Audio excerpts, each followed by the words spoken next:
Daniel, capítulo 2. E no segundo ano do reinado de Nabucodonosor, teve Nabucodonosor uns sonhos, e o seu espírito se perturbou, e passou-se-lhe o seu sono. E o rei mandou chamar os magos, e os astrólogos, e os encantadores, e os caldeus, para que declarassem ao rei qual tinha sido o seu sonho. E eles vieram e se apresentaram diante do rei. E o rei lhes disse: Tive um sonho, e, para saber o sonho, está perturbado o meu espírito. E os caldeus disseram ao rei em siríaco: Ó rei, vive eternamente. Dize o sonho a teus servos, e daremos a interpretação. Respondeu o rei e disse aos caldeus: O que foi, me tem escapado. Se me não fizerdes saber o sonho e a sua interpretação, sereis despedaçados, e as vossas casas serão feitas um monturo. Mas, se vós me declarardes o sonho e a sua interpretação, recebereis de mim presentes e dádivas e grande honra. Portanto, declarai-me o sonho e a sua interpretação. Responderam segunda vez e disseram: Diga o rei o sonho a seus servos, e daremos a sua interpretação. Respondeu o rei e disse: Percebo muito bem que vós quereis ganhar tempo, porque vedes que o que eu sonhei me tem escapado. Por consequência, se me não fazeis saber o sonho, uma só sentença será a vossa, pois vós preparastes palavras mentirosas e perversas para as proferirdes na minha presença, até que se mude o tempo. Portanto, dizei-me o sonho, para que eu entenda que me podeis dar a sua interpretação. Responderam os caldeus na presença do rei e disseram: Não há ninguém sobre a terra que possa declarar a palavra ao rei, pois nenhum rei há, senhor ou dominador, que requeira coisa semelhante de algum mago, ou astrólogo, ou caldeu. Porquanto a coisa que o rei requer é difícil, e ninguém há que a possa declarar diante do rei, senão os deuses, cuja morada não é com a carne. Então o rei muito se irou e enfureceu, e ordenou que matassem a todos os sábios de Babilônia. E saiu o decreto segundo o qual deviam ser mortos os sábios, e buscaram Daniel e os seus companheiros, para que fossem mortos. Então Daniel falou avisada e prudentemente a Arioque, capitão da guarda do rei, que tinha saído para matar os sábios de Babilônia. Respondeu e disse a Arioque, encarregado do rei: Por que se apressa tanto o mandado da parte do rei?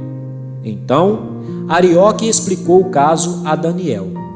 E Daniel entrou e pediu ao rei que lhe desse tempo, para que pudesse dar a interpretação.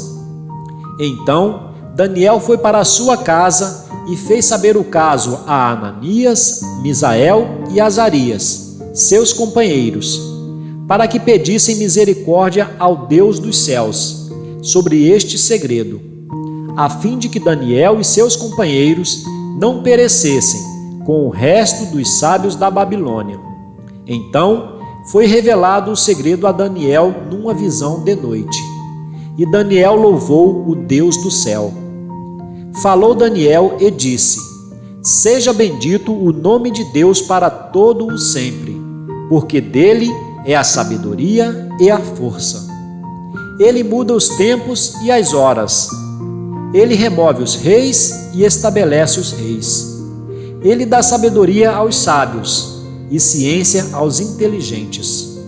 Ele revela o profundo e o escondido, e conhece o que está em trevas, e com ele mora a luz. Ó Deus de meus pais, eu te louvo e celebro porque me deste sabedoria e força, e, agora, me fizeste saber o que te pedimos, porque nos fizeste saber este assunto do rei. Por isso, Daniel foi ter com Arioque, ao qual o rei tinha constituído para matar os sábios da Babilônia. Entrou e disse-lhe assim: não mates os sábios de Babilônia, introduze-me na presença do rei, e darei ao rei a interpretação. Então Arioque depressa introduziu Daniel na presença do rei e disse-lhe assim: achei um dentre os filhos dos cativos de Judá, o qual fará saber ao rei a interpretação. Respondeu o rei e disse a Daniel, cujo nome era Beltesazar: podes tu fazer-me saber o sonho que vi e a sua interpretação? Respondeu Daniel na presença do rei e disse: o segredo que o rei requer, nem sábios, nem astrólogos, nem magos, nem adivinhos o podem descobrir ao rei. Mas há um Deus nos céus, o qual revela os segredos. Ele, pois, fez saber ao rei Nabucodonosor o que há de ser no fim dos dias. O teu sonho e as visões da tua cabeça na tua cama são estas. Estando tu, ó rei, na tua cama, subiram os teus pensamentos ao que há de ser depois disto. Aquele, pois, que revela os segredos, te fez saber o que há de ser.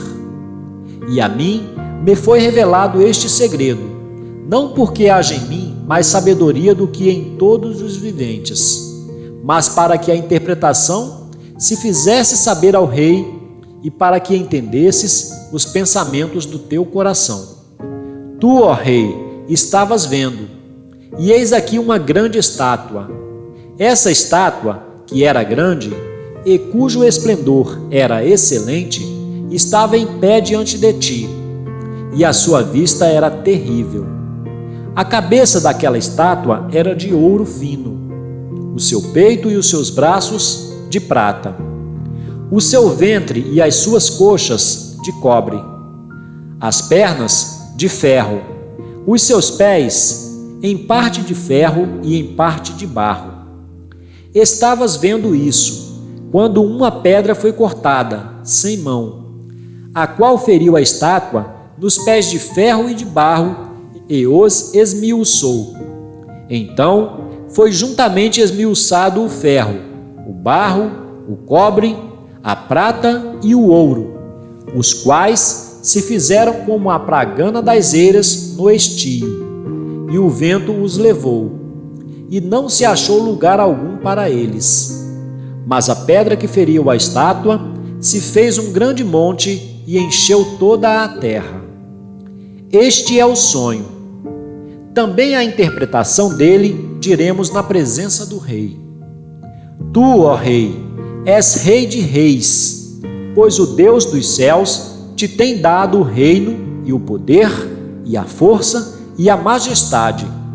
E, onde quer que habitem filhos de homens, animais do campo e aves do céu, ele tos entregou na tua mão e fez que dominasses sobre todos eles. Tu és a cabeça de ouro.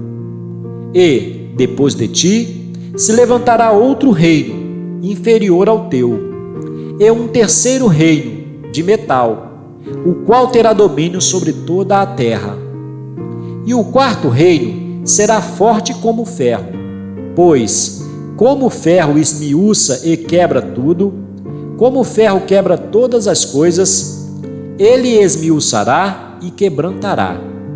E, quanto ao que viste dos pés e dos artelhos, em parte de barro de oleiro e em parte de ferro, isso será um reino dividido. Contudo, haverá nele alguma coisa da firmeza do ferro, pois que viste o ferro misturado com barro de lodo. E, como os artelhos eram em parte de ferro e em parte de barro, assim por uma parte o reino será forte, e por outra será frágil. Quanto ao que viste do ferro misturado com barro de lodo, misturar-se-ão com semente humana, mas não se ligarão um ao outro. Assim como o ferro não se mistura com o barro. Mas, nos dias desses reis, o Deus do céu levantará um reino que não será jamais destruído. e esse reino não passará a outro povo. Esmiuçará e consumirá todos esses reinos, e será estabelecido para sempre. Da maneira como viste que do monte foi cortada uma pedra, sem mãos, e ela esmiuçou o ferro, o cobre, o barro, a prata e o ouro, o Deus grande fez saber ao rei o que há de ser depois disso. E certo é o sonho, e fiel a sua interpretação. Então o rei Nabucodonosor caiu sobre o seu rosto e adorou a Daniel, e ordenou que lhe fizessem oferta de manjares e perfumes suaves. Respondeu o rei a Daniel e disse: Certamente o vosso Deus é Deus dos deuses, e o Senhor dos reis, e o revelador dos segredos, pois pudeste revelar este segredo. Então o rei engrandeceu a Daniel, e lhe deu muitos e grandes presentes, e o pôs por governador de toda a província de Babilônia, como também por principal governador de todos os sábios de Babilônia. E pediu Daniel ao rei, e constituiu ele sobre os negócios da província de Babilônia a Sadraque, Mesaque e Abednego. Mas Daniel estava às portas do rei.